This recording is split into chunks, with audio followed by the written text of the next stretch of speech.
one.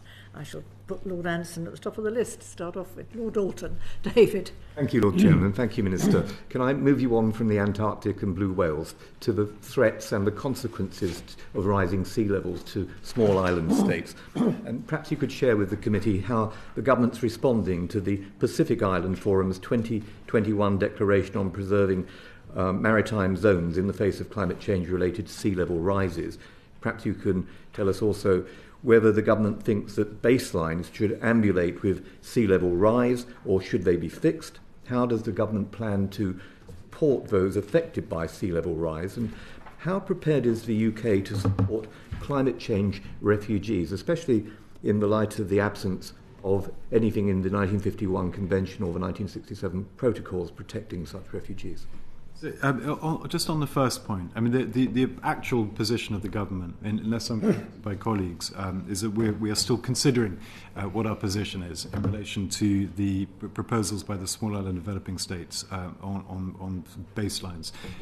Having said that, there is no suggestion from anyone in government that baselines aren't ambulatory, and given that we understand and are fully signed up to the overwhelming consensus on climate change and the consequent risks to small island developing states, not just risks but realities in many cases. So baselines are changing, they're moving as a consequence, and this is a very real concern. It's been brought up in many discussions I've had with counterparts and leaders in small island developing states specifically.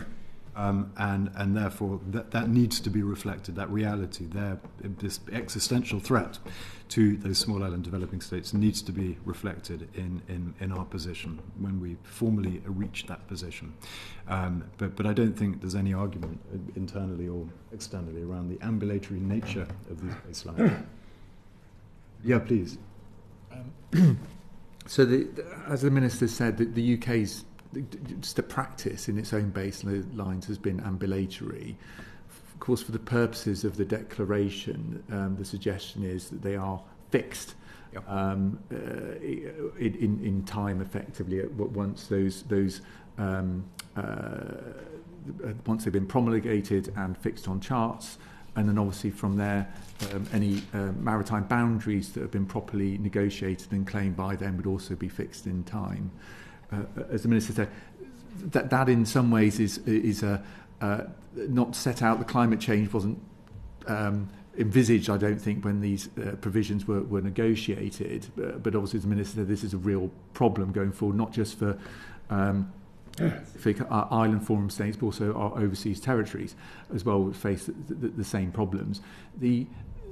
This issue is being looked at, I think, very carefully by the International Law Commission, and which will include our newly elected member of that, Professor Dapo Akande, who was recently elected to that commission to take over from Sir Michael Wood.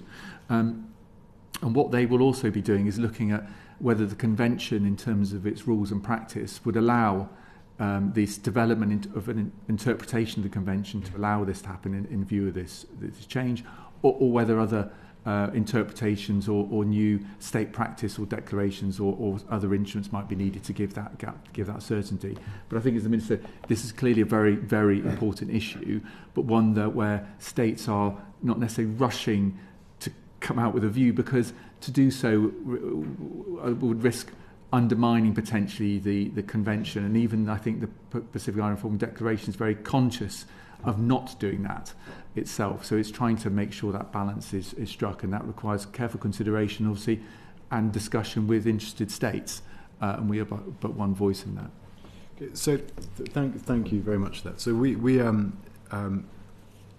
but actually I think that answers the question, unless you feel like coming back. But on the issue, there was a broader issue of small island developing states and climate vulnerable nations, but maybe I shouldn't preempt.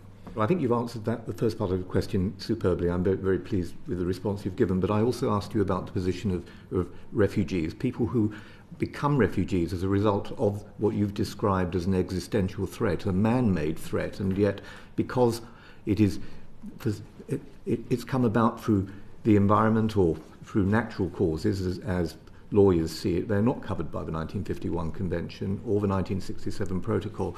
The Harvard Environmental Law Review, on the other hand, has set out a proposal for an independent convention that could either stand on its own or be a protocol to the Refugee Convention or to the United Nations Framework Convention on Climate Change. And I wonder if that is something that you're looking at, given that these will be real casualties. We already have over 80 million people who are displaced or refugees worldwide, as you're more than well aware.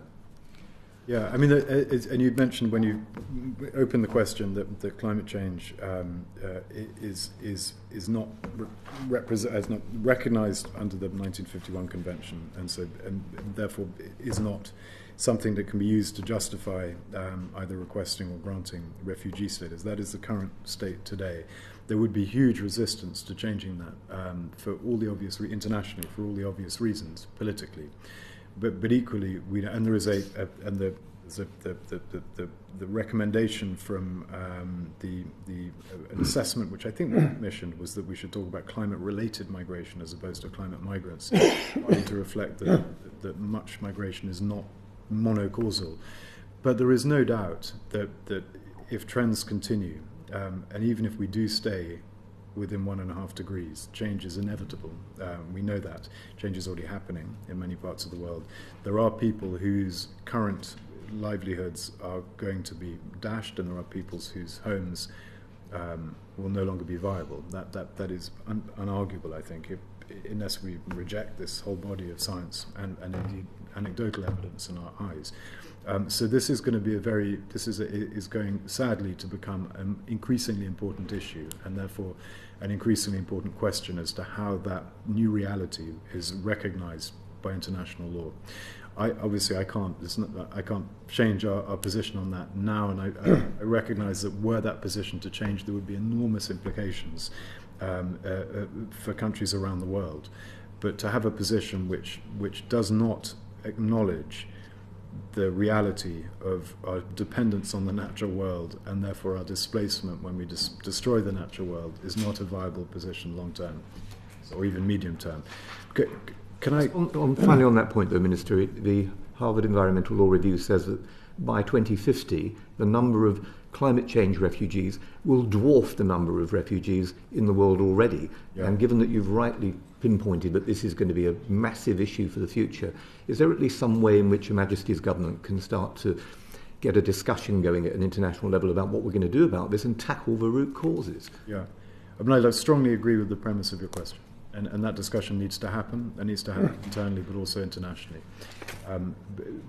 because we accept the science, and therefore we should accept. We can't deny the implications of that science. Can I? I mean, this does feed into a lot of issues that were raised at COP. Not so much directly around the status of people or this question of climate refugees or environmental refugees, but around issues of loss and damage, of adaptation, and I think the UK presidency really moved the issue very significantly in the right direction by putting a huge focus on the need to spend as much or invest as much in climate mitigation as in adaptation, precisely for the reasons that you've just outlined, and specifically around countries that are climate vulnerable. But also we opened the door to a discussion internationally in the context of the UNFCCC on loss and damage, a door which had been pretty firmly locked until then. So whereas the small island states, particularly Fiji, that has really championed this issue, would not have celebrated where we got to on loss and damage, because we're nowhere near where they would like us to be, with this whole separate financing mechanism effectively compensating countries that are for irreversible change, and we didn't get there, and I'm not surprised by that. They are nevertheless, I think, very happy that discussion has taken a big jump forward and allows us to try and build on that in the coming year as we approach Egypt. And the second thing that the UK in particular has done, not so much with our UNFCCC or our COP presidency hat, but through our ODA and associated work, is we have co-led a task force on access to finance for the small island developing states and climate vulnerable nations, on the basis that the current architecture just doesn't work for them. I mean, for a country for a place like Samoa to tap into the Global Climate Fund or even the GEF run by fantastic Manuel Carlos Manuel Rodriguez. Nevertheless, they just can't do it. There can be a 5-year gap between the application, even a successful application, and getting some cash. And as one of the biggest contributors to that multilateral system, we are taking a much more kind of muscular approach than we have in the past. So we are, our contributions are not unconditional to any multilateral organization. And where we think that those multilateral organizations can improve their performance and improve the access to them by those vulnerable nations, then we are willing to be much bossier about that than we have been in the past. And I think that is a very good thing. Thank you very much. And next